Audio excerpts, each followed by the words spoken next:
او بیا د اسسټنټ کمشنر صاحب ډېر زیات د زړه نه د ټول دکاندارانو نه دله د زړه نه شکریا ادا کوم دی هم راورسېده او مسله زموږ حل شوه دواړو یو کړو خو ملګرو تاسو یو خبره واورئ که په خوازخیلی کولاو که بل به کولاوي که په بریکوټ کې کولاو که بل به کولاوي که په بل ځای کولاو که بل به کولاوي نشته دروغ به نه وایي زه سره ځم وکې رجي زموږ دکاندار ته زما دا سوال دی زه ورته دا اډر هم کوم او حکم هم کوم چې څنګه لاکډاون دی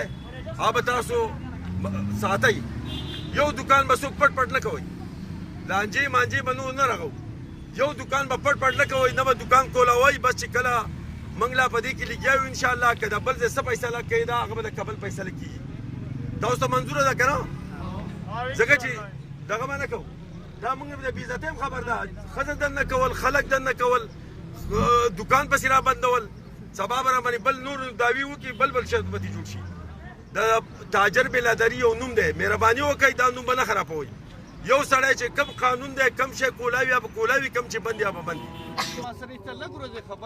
انشاءالله هر څه به وشي دا وبا به کنټرول به شي انشاءالله دا بازارونه چې دي انشاءالله دوباره به کلو به شي د ټول شیزونه چې کم یو له به چې مونږ اجازت ورکوو یا ریلیکسیشن ورکوو بیا بل ټولو له به ورکولو غواړو لہذا چې کم یو بند قانون حکومت چې چا باندې پابندي لګولې دي هغه ټول بند وي هغې سره یو لمبه مونږ رعایت یا څه گزاره دې سره څه اختیار نشته که نه تاسو په تاڼې او دا ووایئ چې صاحب ته به دا ووایئ چې وروره دې کې زه په خپله نه وروره زما خبره دغه چل به پکې نه کېږي زما خبره لاکډاون نه وي دا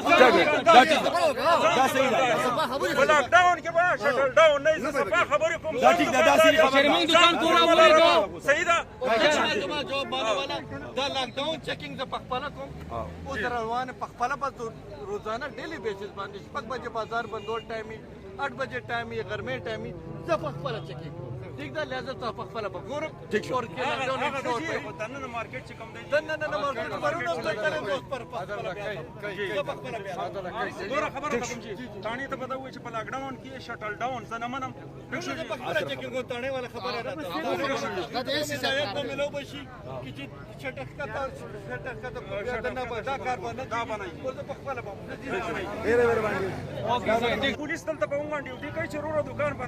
نه کوله وهي نو زه به په 11 بجې راپاڅم د ماسپښین لمانځه ده روژه ده ارام به کوم خپلو بچو سره به مطلب یې چاته ټایم تېروم دلته کې چې دی دا ټول چې دی جي دا ټول راغلي دي او په دې کوڅه کې مطلب دی ناستې سره زما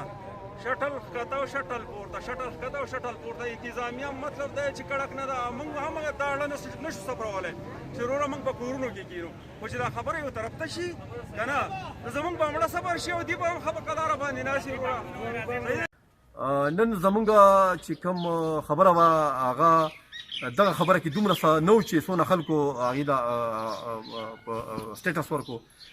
صدر صاحب بیا راغی خبره چې واغسته نو خپل خلک یې پوه کړه چې یاره خبره یو شان ده او تاسو یې کوئ بل شان ته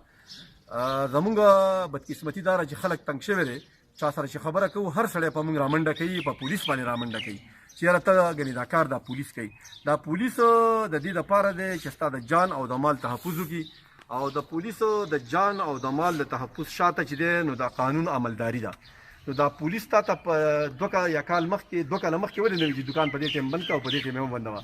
زمونږ ټولو خلکو ته ټولو مشرانو ته ټولې علاقې مایدینو ته تجارت پیشه خلکو ته علماو ته استادانو ته ټول کمیونټي ته دا درخواست دی چې کومه SOP د کارونا لپاره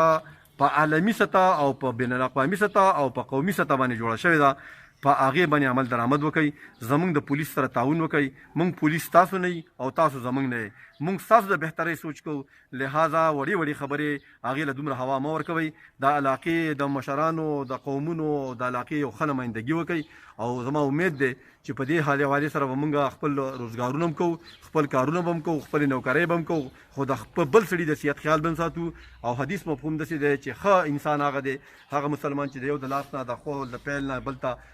نقصان دی نو دا زمونږ چونکې وبا ده او په دې وبا کې به مونږ د بل مسلمان خیال ساتو نو لہذا زما د بازار دکانداران ته اپیل دی چې بازار پسې شټر مه رابندوئ په شټر کې دننه مه کښېنئ د خپل حلال روزګار حراموئ مه او دا سور دی ناکام وکړي. الله تعالی رزق ورکولو والا دی او خیر الرازقین دی. لہذا په دې خبره باندې چې یاره زمونږ د اختر دی او زمونږ تاسو به خپله حصه میلاویږي، هغه نور خلکو ته به خپله حصه میلاویږي او چې د چا څه ضرورت دی به پوره کېږي. نو د غیر ضروري د بازار د راتلو نه، په بازار کې د رش جوړول نه او کوم دوکانونه چې بند دي د هغې د کولولو کوشش مه کوئ چې دغسې بدمزګي یا دغسې چې دی نو مطلب ستړې غیر ضروري ستړې نه پیدا کېږي. زما امید دی چې دا میسج به زمونږ عوام